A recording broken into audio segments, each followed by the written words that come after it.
pessoal! Boa tarde, pessoal do terceiro médio. Sejam muito, muito, muito bem-vindos. Quero dar também as boas-vindas para todos os professores. Eu sei que tem bastante professores que estão acompanhando as aulas aqui no Centro de Mídia. Sejam muitíssimo bem-vindos também. É um grande prazer estar com todos vocês aqui, nesse momento tão diferente que a gente está vivendo agora, em que nós, professores, estamos aprendendo a não ter o rosto dos alunos assim na nossa frente, para a gente ir se guiando, né, pelas relações, enfim. E então a gente conversa com uma câmera, esperando que as nossas emoções cheguem aí para vocês. E que os alunos também estão aprendendo a aprender de um jeito diferente, passando mais tempo também em frente a uma tela, mas a tela da televisão, ou do computador, ou do celular. Né?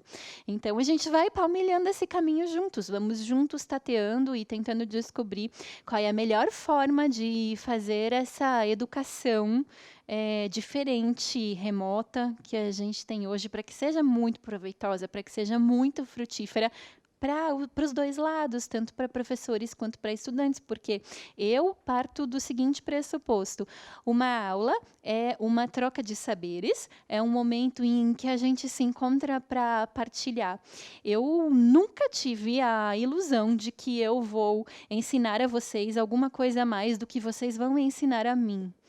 Então, a minha ideia é que eu possa compartilhar, dividir com vocês nesse encontro um pouquinho do que eu aprendi até aqui e que vocês também compartilhem comigo para ficar uma troca justa, que vocês também compartilhem comigo um pouquinho do que vocês aprenderam até aqui. Certo? E aí, para a gente começar, então, antes da gente entrar no nosso assunto propriamente dito, o meu nome é Maria Fernanda, a nossa aula de hoje é sobre filosofia. Vou contar para vocês os objetivos da nossa aula de hoje, que são problematizar a definição de filosofia espontânea, conceitualizar e debater as características da filosofia propriamente dita. Esse é o objetivo da nossa aula, é um objetivo pretensioso, mas eu acho que a gente dá conta. Antes da gente começar, então, queria conversar um pouquinho com vocês sobre algumas formas que eu considero que são bacanas para melhorar o aproveitamento da aula. Então, não sei quantos de vocês estão deitados agora, na cama, no sofá, mas eu imagino que uma grande parte de vocês está deitado. Então, por favor, levante-se. Tira o pijama, porque tem aqueles que estão de pijama até agora, eu tenho certeza disso, né? Tira o pijama, põe uma roupa, toma um banho, né, nas próximas aulas. Sabe, se a gente tivesse que ir para a escola, a gente teria uma rotina, a gente teria que tomar banho, a gente teria que se vestir, colocar uma roupa, separar o nosso material. E eu tenho sérias dúvidas de que talvez essa seja a melhor forma de continuar estudando. Eu tenho isso. Manter a rotina talvez seja a forma mais adequada da gente continuar mantendo o corpo e o cérebro ativos. Então, se a gente está deitado ou de pijama, a impressão que a nossa mente e o nosso corpo têm é de que a gente não vai fazer alguma coisa importante. Agora, eu não sei o que no mundo pode ser mais importante do que a gente se autocultivar e a gente cuidar do nosso conhecimento, da nossa sabedoria e do nosso aprendizado, para a gente não ser feito de bobo. Né? Uma das funções da educação também é essa. Então, cuidem com carinho da educação de vocês. Separem um espaço na casa de vocês, de repente a mesa da sala, da cozinha, um espaço no quarto, escrivaninha, cada um vê como é melhor. E deixem ali o material de estudo, caderno, lápis, borracha, caneta, tudo que vocês forem precisar para assistir às aulas. Né? Tomem notas. Tomar notas é talvez uma das formas mais eficientes de se aprender. E isso quem contou para a gente, não sou eu que estou falando isso quem contou para a gente foi um grande, grande autor italiano, chamado Antonio Gramsci. O Gramsci talvez vocês tenham tido notícia dele em algum momento no decorrer das aulas de filosofia. O Gramsci, ele foi um grande teórico italiano e ele passou alguns períodos da vida dele preso, porque ele era um ferrenho oposicionista ao regime ditatorial fascista do Benito Mussolini na Itália. Um dos episódios, um dos períodos da vida dele em que ele ficou preso, ele permaneceu preso por 6 anos, de 1929 a 1935. E tem uma anedota que se conta, quer dizer, ninguém sabe se é verdade, mas eu espero muito que isso seja verdade. Tem uma anedota que diz que, certa vez, o Gramsci estava sentado na cela dele e um carcereiro se aproxima dele, assim, por entre as grades e diz assim: Ô Gramsci, vem cá, o que você fica fazendo aí para passar o seu tempo? Quer dizer, eu estou vendo que você lê para caramba, tem aí uma pilha enorme de livros do seu lado, mas, assim, fora ler, o que você faz para passar o tempo? Daí o Gramsci olhou bem para o carcereiro e disse assim: olha, você tem razão, eu leio muito, mas eu não estudo, porque não me deram lápis e papel para escrever. Então, olha o que Gramsci disse para a gente. Você pode ler o quanto quiser, você pode assistir quantas aulas você quiser, mas se você não tomar notas, se você não ouvir e absorver aquilo que você está ouvindo e vendo e colocar para fora de uma outra forma, na forma das palavras no papel que você vai escrever, talvez isso seja de pouca valia, talvez você não absorva, não seja tão frutífero para você quanto poderia ter sido. Então, tomem notas.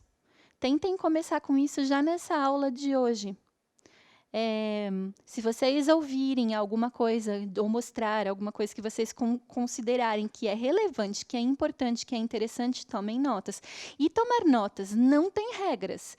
Vocês podem tomar notas no caderno, numa folha, com giz, canetinha, caneta. Enfim, não tem regras. Vocês escolhem, façam da maneira como vocês considerarem mais produtivo para vocês.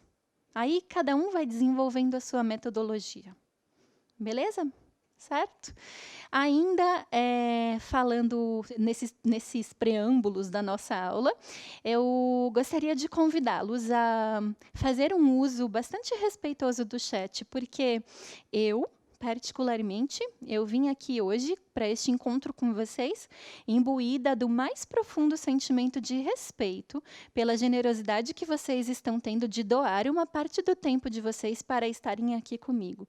E eu gostaria que o nosso encontro de hoje pudesse terminar com o sentimento de que eu pude fazer algo que está à altura do que vocês merecem aí em casa. E, para isso, seria bom se nós pudéssemos ter uma postura de bastante reverência, de bastante cuidado, gentileza e empatia quando formos nos colocar no chat.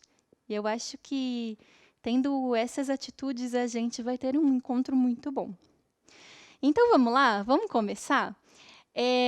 Falei para vocês que a gente vai ter uma aula de filosofia.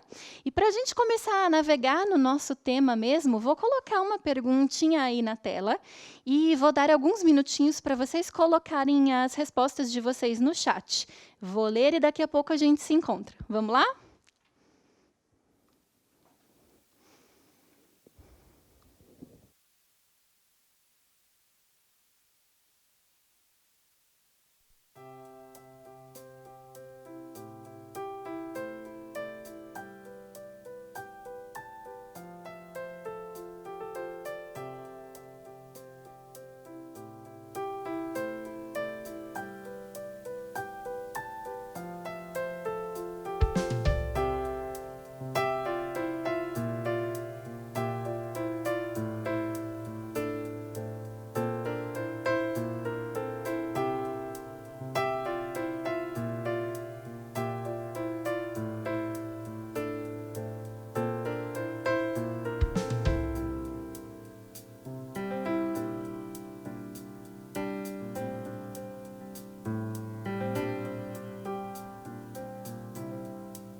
Oi, de novo. Vamos lá, então. Vou comentar algumas respostas que eu recebi aqui no chat. Primeiro, eu quero agradecer muitíssimo as respostas que vocês colocaram no chat. Tem algumas que dão pano para manga. Mas eu vou mencionar algumas que mais apareceram. Então, assim, muitos colocaram: podemos dizer que somos todos filósofos porque todos pensamos. Porque todos somos seres pensantes, também apareceu essa formulação. Quando questionamos algo, disseram: podemos dizer que somos filósofos. Alguém pôs assim: somos filósofos todos nós, porque todos somos curiosos. Essas respostas que vocês colocaram no chat, vocês podem não saber, mas elas vão muito de encontro com a ideia que alguns filósofos, alguns pensadores têm, que é chamada a ideia do filosofar espontâneo. É isso que vocês colocaram. Todos nós somos filósofos, nós nascemos filósofos. E por que nós nascemos filósofos, dizem esses pensadores? Nascemos filósofos porque nascemos com uma certa potencialidade natural de questionar as coisas, de sentir curiosidade, de refletir. Então, nesse sentido, para esses autores, todos somos espontaneamente filósofos. É quase como se nós tivéssemos já nascido filósofos. Se vocês quiserem saber alguns autores que vão nessa linha, que vocês colocaram aí no chat, né, da filosofia espontânea, eu cito para vocês, de novo, Antônio Gramsci. Essa aula está bem gramsciana. O Gramsci, ele tem um texto que se chama, olha, o nome do texto diz tudo, né? O texto é Todo Homem é Filósofo. E eu vou ler aqui para vocês o primeiro parágrafo que saiu da pena do próprio Gramsci. E ele diz assim: é preciso destruir o preconceito muito difundido de que a filosofia é algo muito difícil pelo fato de ser a atividade intelectual própria de uma determinada categoria de cientistas especializados ou de filósofos. É preciso, portanto, demonstrar que todos os homens são filósofos, que todos os homens partilham desta filosofia espontânea, que é particular, que é peculiar a todas nós. O Gramsci, então, digamos assim, ele é o representante maior dessa corrente, né, dentro da filosofia, que considera que todos nós, seres humanos, somos naturalmente filósofos. E por que o Gramsci diz isso? Ele coloca alguns motivos, alguns elementos para provar a ideia dele, mas o primeiro e principal é o seguinte. Ele diz assim: olha só, filosofia, não há quem discorde da ideia de que a filosofia é a racionalidade humana em movimento, né? Bom, se a filosofia é a racionalidade humana em movimento, então todo mundo é filósofo. Por quê? Todo mundo se expressa através da linguagem. E a linguagem é profundamente racional. Ela é racional, eu estou concatenando as ideias. Percebam, eu não estou nem pensando no que eu estou falando. Eu não decorei nada disso que eu estou falando para vocês. As palavras vão brotando da minha boca. E, no entanto, elas fazem sentido, porque vocês estão entendendo o que eu estou dizendo. Eu acho que sim. Pelo menos a maior parte do que eu estou dizendo. A linguagem é essa coisa que é, ao mesmo tempo, muito instintiva, porque eu não penso no que eu digo, mas, ao mesmo tempo, muito racional. Como todos nós nos expressamos através da linguagem, diz o Gramsci, todos nós somos muito racionais, então, todos nós somos filósofos. Essa é a conclusão a que ele chega. Ao lado do Gramsci, a gente pode citar outros autores que defendem a tese do espontaneísmo da filosofia. Por exemplo, o T. Nagel, um filósofo norte-americano, que disse assim: mesmo que seja difícil ou até impossível dar a definição de filosofia, a verdade é que as questões filosóficas brotam espontaneamente do espírito humano. parece bem persuasiva a tese da filosofia espontânea. E a gente já está assim, ai, concorda, olha aqui o chat, concorda, é isso mesmo. Então, um monte de gente já comprou essa ideia. Mas então eu vou convidá-los para uma outra reflexão. Eu vou colocar aí na tela de novo uma outra pergunta e vocês vão tentar responder da forma como vocês conseguirem. A gente já se encontra.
Vamos lá. Vocês me sacanearam ou foram preguiçosos, porque 99% das pessoas escreveram. Definição é amor pela sabedoria.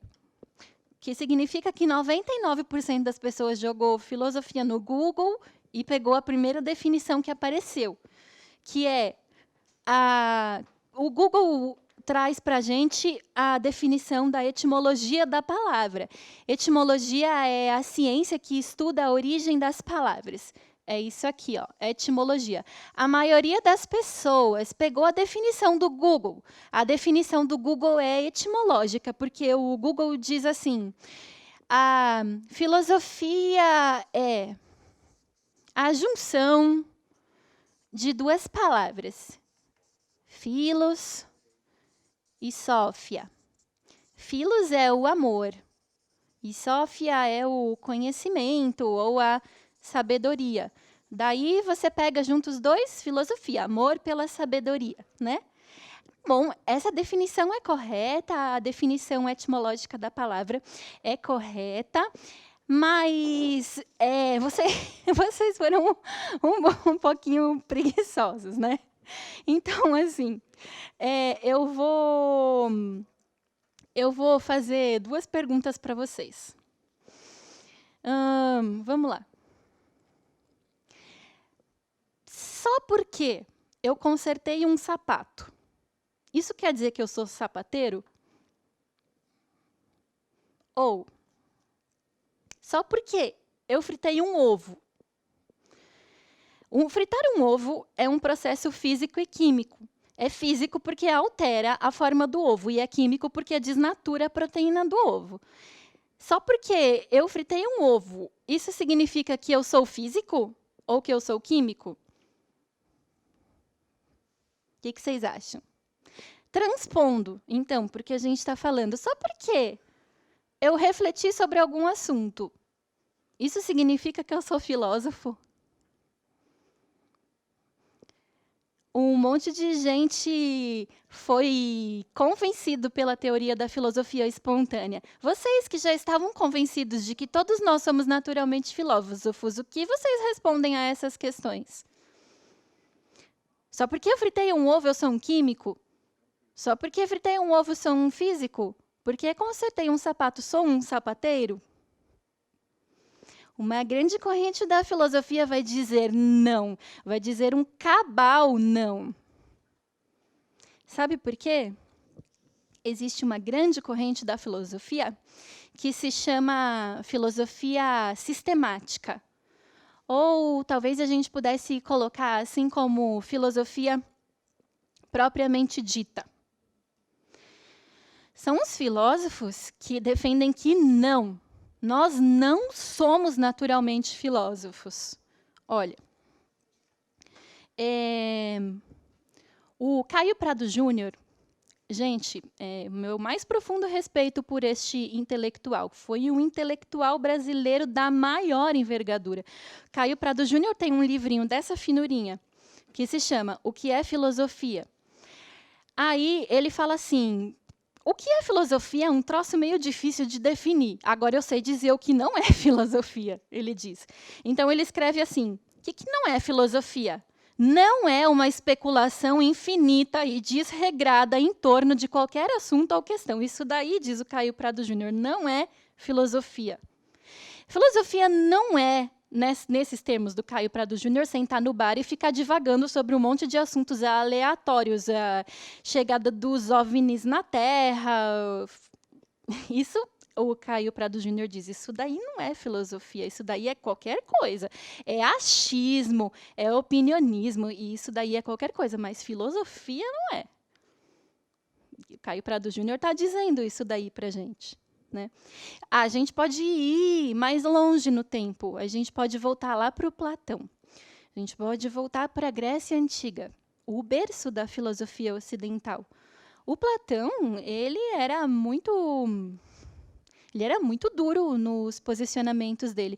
Ele dizia assim, uma sociedade é composta por 3 categorias de indivíduos. A primeira categoria são os produtores. Então, assim, são os artesãos, são as pessoas que trabalham construindo coisas. São as pessoas que ele dizia que tinham apetite na alma, um apetite pelo trabalho braçal, né? A segunda categoria, diz o Platão, são os guardiões. Eles são os soldados, os que defendem a polis, os que vão para a guerra. Esses têm espírito na alma, têm bravura, têm coragem. Mas a terceira categoria, o Platão coloca, a terceira categoria são pouquíssimos. Que terceira categoria é essa? É o que Platão chama de filósofos. E por que são pouquíssimos? Porque eles têm que ser inteligentes, racionais, autocontrolados. Esses são o que Platão considera a razão da alma. Então, a gente tem a primeira categoria, são muitos, né, segundo o Platão, são os produtores. Esses são o apetite da alma. A segunda categoria são os guardiões, os soldados combatentes, os que vão para a guerra. Esses são o espírito da alma. E a terceira categoria, os filósofos, são a razão da alma. Não por acaso, o Platão, que se auto-intitulava filósofo, ele dizia assim: a única categoria de homens que está habilitada para governar são os filósofos. Eles, inclusive, têm que ser equiparados aos reis. Eles têm que ser chamados de reis filósofos. Agora, vocês calculam quantas pessoas tinham todos esses atributos aqui que o Platão exigia para que alguém pudesse se arrogar a prerrogativa de se chamar filósofo? Pouquíssimos. Pouquíssimos. De maneira geral, os filósofos da corrente da filosofia sistemática ou da filosofia propriamente dita, ou colocando em outros termos, aqueles que se opõem à filosofia espontânea, eles trazem algumas características que conformam, o que definem o que seria essa filosofia sistemática, filosofia bruta, propriamente dita. Então, eles dizem assim: a filosofia, ela é, mais do que nada, uma atividade reflexiva e, portanto, é uma atividade própria do intelecto humano. É uma atividade que se pauta pela dúvida. Então, eles colocam, se eu quero começar a pensar em termos filosóficos, eu tenho que começar a duvidar. Eu tenho que começar pela dúvida. Não é? E essa dúvida, às vezes, ela pode ser bem radical. Então, a Maura Iglesias, professora de filosofia, ela fala assim, quando um matemático pergunta o que é matemática, isso não é uma pergunta matemática. Isso é uma pergunta filosófica. Né? Porque você não pode responder essa pergunta em termos matemáticos. Pode? Você pode dizer que matemática é x elevado a y quadrado? É uma pergunta filosófica. Quando a filosofia pergunta o que é filosofia, essa é uma profunda questão filosófica.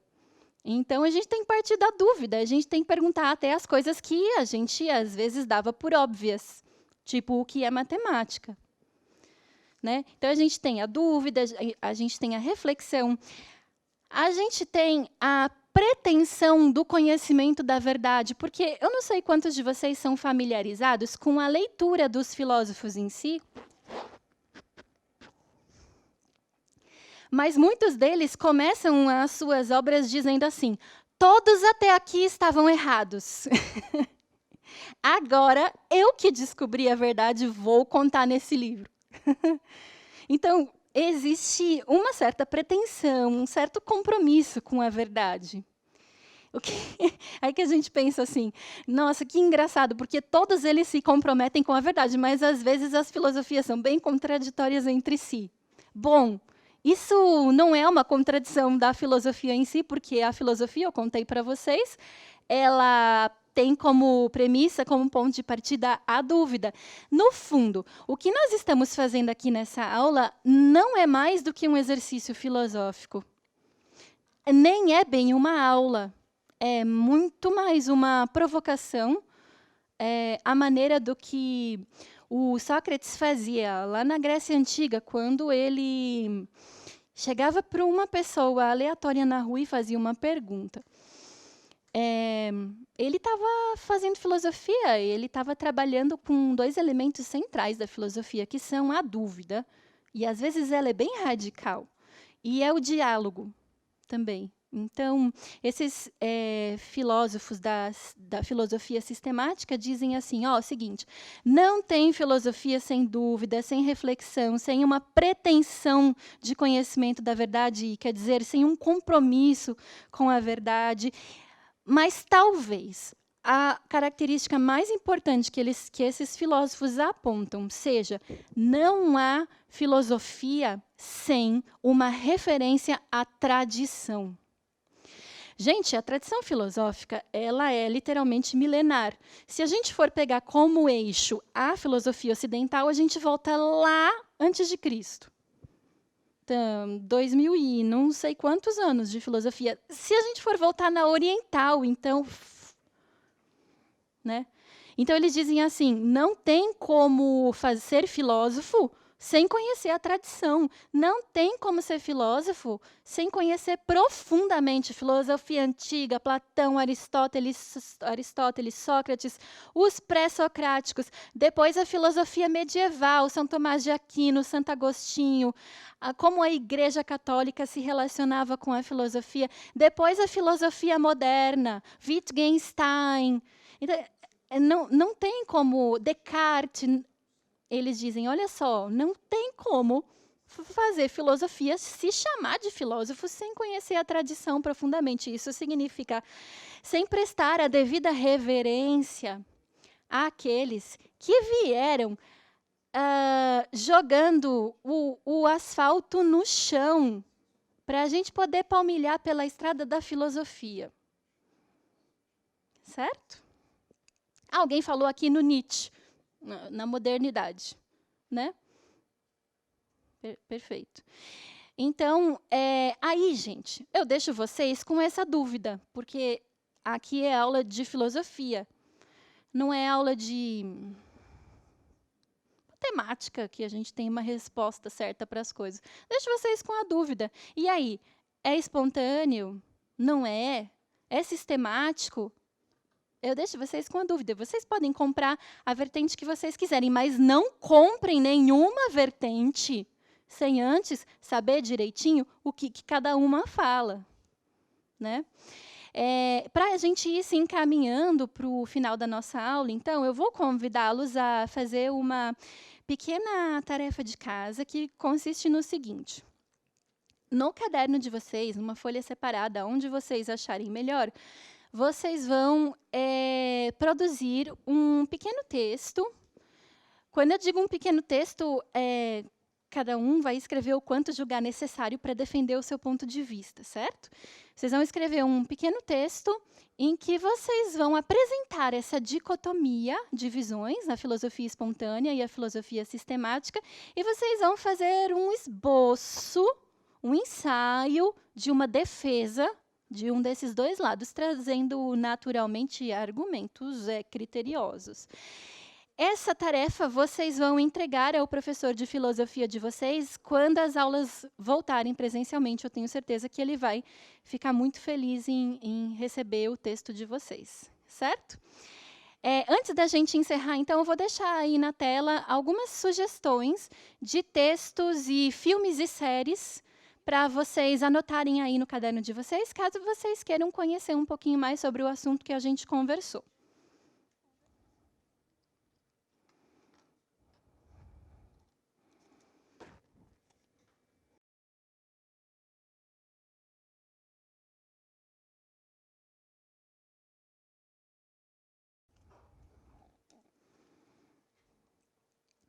Enquanto vocês anotam, eu vou repetir a tarefinha que eu pedi, porque tem bastante gente pedindo no chat. Então, é assim, gente. Para vocês fazerem no caderno de vocês um pequeno texto em que vocês vão apresentar essa distinção, essa dicotomia entre filosofia espontânea e filosofia sistemática. Vocês vão apresentar no que consiste essa diferença e, no final, vocês vão fazer um pequeno ensaio de uma defesa de algum dos lados. Mas, gente, uma defesa precisa de argumentos consistentes e criteriosos. Então, por favor, concentrem-se quando vocês forem fazer essa redação. E aí vocês apresentam este texto para o professor de filosofia de vocês quando vocês retornarem às aulas presenciais. Combinados? Acho que é isso. Eu quero, então, agradecer profundamente pela atenção de vocês, pela gentileza de terem prestado atenção nas minhas palavras. O meu desejo é de que eu tenha contribuído para que esse nosso encontro, esses nossos 45 minutos juntos, tenham nos feito aprender um pouquinho mais do que nós sabíamos quando iniciamos a nossa aula. Muito obrigada, eu agradeço também a tradução de Libras, que é fundamental. Espero ansiosamente o nosso próximo encontro e um beijão.